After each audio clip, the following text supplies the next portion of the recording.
다윗이 이스라엘의 왕이 되었습니다. 그렇지만 그 과정이 오늘 역대상처럼 평탄하지는 않았습니다. 사울이 죽고 나서 먼저는 그러니까 유다 지파의 왕이 되었죠. 헤브론에서 7년 6개월간 이 유다 지파의 왕으로서 지내고 있었습니다.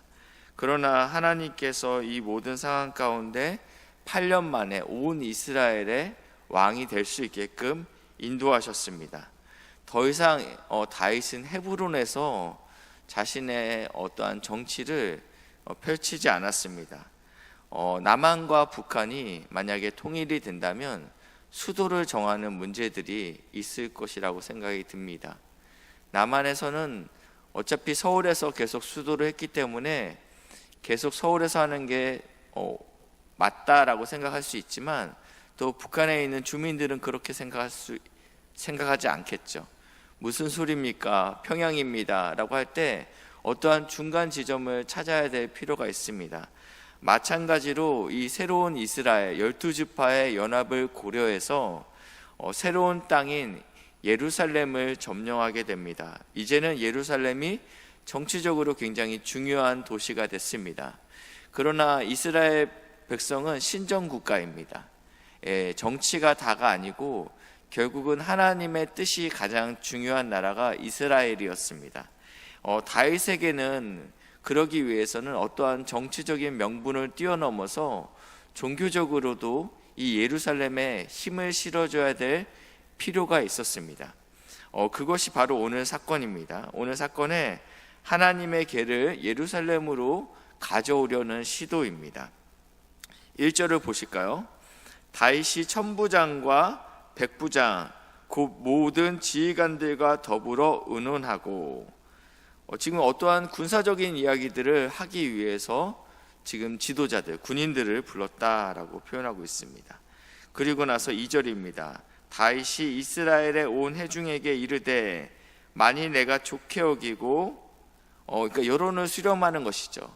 여론을 수렴해서 우리가 이 언약궤를 이 예루살렘으로 모시고 오고자 한다라고 굉장히 조심스럽게 지금 이러한 과정들을 진행하고 있습니다. 그러면서 덧붙이죠. 우리 하나님 여호와께로 말미암았으면, 만약 하나님의 뜻이 그러하다면, 지금 하나님이 이렇게 하라고 말씀하셨다라고 이야기하는 것이 아닙니다. 만약 하나님도 좋게 여기신다면 어떠한 하나님의 뜻을 들은 것은 아닙니다. 그래서 만약 이 두 가지가 합한다면 우리가 이 언약궤를 예루살렘으로 가져왔으면 좋겠다라고 이야기하고 있습니다. 이 언약궤는 모세의 장막과 함께 번제단과 함께 원래는 모세가 실로에 가지고 들어왔습니다. 그래서 이 사무엘 선지자, 그러니까 엘리의 제사장의 두 아들과 함께 있을 때는 이 장막과 그리고 번제단과 그리고 이 언약궤는 실로에 있었습니다. 그런데 이제 전쟁으로 인해서 블레셋에 이 언약궤가 뺏기는 사건이 있습니다. 엘리의 두 아들과 함께 이 법궤가 블레셋 전쟁에 나가서 빼앗겨서 7달 동안 블레셋의 땅에 있었습니다. 그때마다 이 언약궤가 도착하는 곳마다 전염병이 있었죠. 그리고 그 블레셋의 신상이 꼬꾸라지고 목이 잘리는 일들이 발생합니다. 그래서 이 블레셋에서 이 언약궤를 받는 지방이 굉장히 부담스러워했습니다. 이 언약궤를 우리가 받지 못하겠다. 그래서 결국은 7달 만에 다시 이스라엘로 들어가면서 어디에 머물게 되냐면 사무엘상 7장 2절 말씀인데요. 사무엘상 7장 2절 제가 읽겠습니다.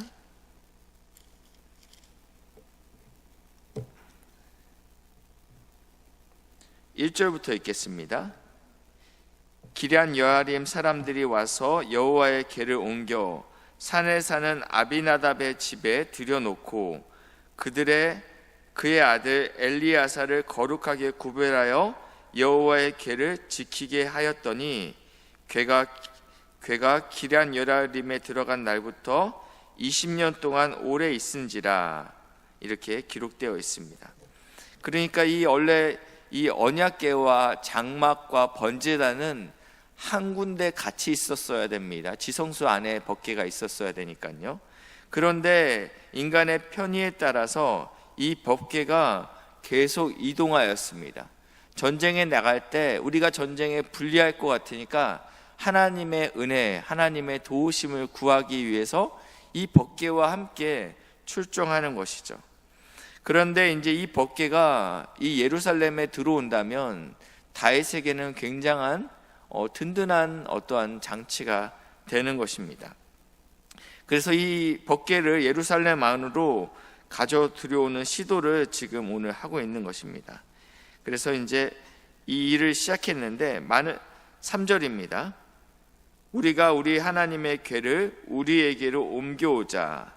그러면서 사울의 때는 나의 전 왕이었던 사울은 우리의 궤 앞에서 묻지 아니하였느니라. 아멘. 이 사울의 죄에 대해서 하나님께서 이렇게 말씀하십니다. 역대상에 보니까 이 사울이 왜 죽었느냐, 하나님의 말씀에 순종하지 않고 하나님 앞에서 묻지 아니하였다라고 이야기하고 있습니다. 그러니까 이러한 실수를 내가 반복하지 않겠다라는 것입니다. 오늘은 우리도 이러한 실수를 하면 안 됩니다. 우리는 늘 하나님 앞에서 하나님의 뜻이 무엇인지 물어야 된다라는 것입니다. 이 다윗 왕은 내가 그러한 실수를 범하지 않기 위해서 이 언약궤를 예루살렘에다가 두어야 되겠다라고 말씀하고 있고, 4절입니다. 뭇백성의 눈이 이 일을 좋게 여김으로 온 회중이 그대로 행하겠다 한지라. 아멘. 백성들이 이 일을 귀하게 여겼죠. 좋게 여겼습니다. 그리고 나서 5절입니다. 이에 다윗이 애굽의 시올 시내에서부터 하맛 어기까지, 지금 다윗이 통치하고 있는 영토를 이런 식으로 표현하고 있는데 가장 역사적으로는 넓은 땅을 차지하고 있었습니다. 이 땅을 지금 차지하고 있는데 그 땅에 있는 우리 남유다 이스라엘 사람들을 다 불러들이는 것이죠. 그래서 이 하나님의 궤를 여기서부터 지금 메고 올라오게 합니다. 이 땅은 어디에 속했냐면 6절의 중반절에 보시니까 유다에 속한 기럇 여아림이라고 표현되고 있습니다. 이곳에서 지금 끌고 오는데 그 방법은 우리가 너무 잘 알고 있는데 7절 하나님의 궤를 새 수레에 싣고, 이것은 어떠한 방법이냐면 블레셋이 쓰던 방법입니다. 하나님의 궤를 이스라엘에 다시 돌려보낼 때 아직 젖을 떼지 않은 어미소를 앞서 이 수레를 끌게 하죠. 그리고 뒤에는 아직 그 젖을 떼지 않았기 때문에 그 엄마의 소를 보면서 울고 있는 그 소가 있지만 이 어미소는 자신의 자식을 돌아보지 않고 곧장 이스라엘로 들어갑니다. 이러한 방법으로 지금 이 이스라엘 사람들도 하나님의 방법이 아닌 이 이방인의 방법으로 지금 이 법궤를 실어 나르고 있습니다. 그래서 수레가 끌고 가고 있을 때 8절입니다. 다윗과 이스라엘 온 무리는 하나님 앞에서 힘을 다하여 뛰놀며 노래하며 수금과 비파와 소고와 재금과 나팔로 연주하니라. 그들의 뜻은 선했습니다. 그들은 온전히 하나님을 찬양했습니다. 그러나 우리가 알고 있다시피 이 일로 인해서 아주 비참한 일이 발생됩니다.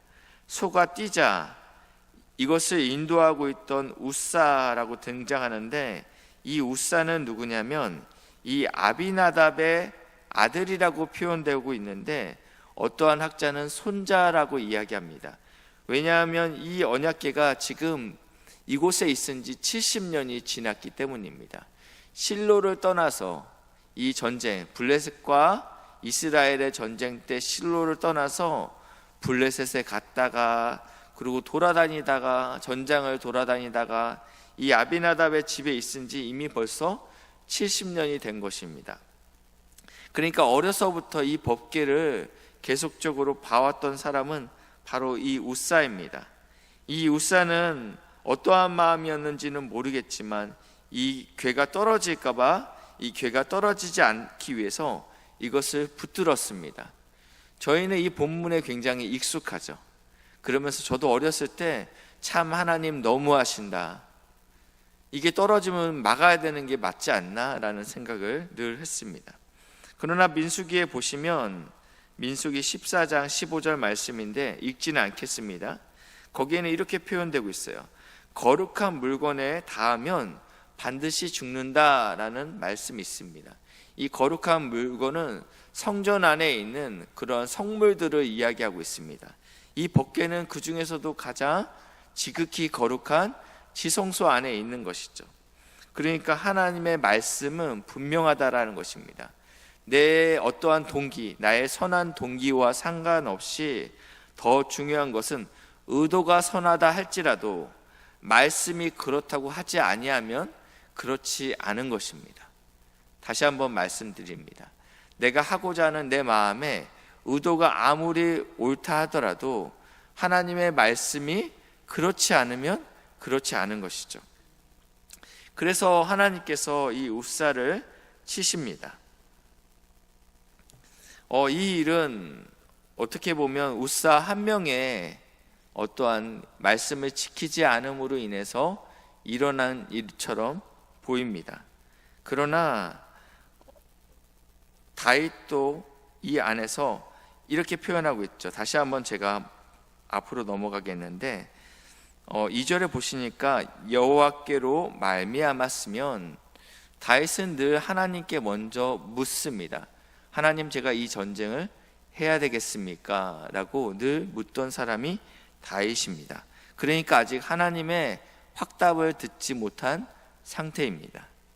그리고 나서 지금 누구들과 함께 이 일을 논의하냐면 천부장과 백부장, 이 군대 지휘관들과 이 일을 논의하고 있다는 것입니다.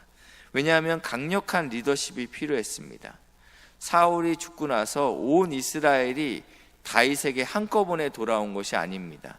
아주 차츰차츰 조금씩 7년 6개월이 걸렸습니다. 7년 6개월이 됐을 때 이의 리더십이 온전하지 않았습니다. 그래서 그의 리더십을 어디서 찾고 싶었냐면 이 법궤에서 찾고 싶었다라는 것입니다. 하나님이 나와 함께한다라는 확신, 이것만 있다면 나는 온전한 왕이 될 수 있겠다라는 생각이 들었기 때문에 이것을 군대 지휘관들과 의논하고 있습니다. 그리고 나서 어디로 보셔야 되냐면요, 저희가 4절인데요 그 결과가 뭐냐면 뭇백성의 눈이 이 일을 좋게 여김으로 라고 나와 있습니다. 이 결과의 최종 결과는 백성이 좋아했다라는 것입니다. 보통 다윗의 일들에 대해서 하나님이 좋게 여기신다라고 표현하고 있어요. 그러나 이 일은 사람이 좋아하는 일이었습니다. 인본주의죠. 어떻게 하면 내가 안정적으로 나라를 구축할 수 있을까라는 생각들이 이 안에 있어. 물론 선한 뜻도 있었습니다. 하나님 앞에서 묻고자 하는 선한 뜻도 있었습니다. 그러나 이 모든 과정 가운데 하나님께 묻지 아니하고, 그리고 이 군대 장관들과 지도자들과 그리고 이 일을 통해서 백성들의 마음까지 사고자 하는 것이 다윗이었습니다. 그래서 이 첫 번째 결과는 결국은 실패로 끝나게 됩니다. 모든 일에 있어서 하나님의 은혜와 또 하나님의 뜻이 가장 중요합니다. 내 생각이 아무리 옳다 할지라도 하나님의 뜻이 가장 우선시 돼야 됩니다. 나의 뜻이 선할지라도 하나님의 말씀과 상충될 때는 하나님의 말씀이 우선돼야 된다는 것입니다. 오늘 하루도 우리가 하나님 앞에서 묻고 나아가시는 복된 은혜가 있으시길 주님의 이름으로 축복합니다. 기도하시겠습니다. 좋으신 하나님, 감사합니다.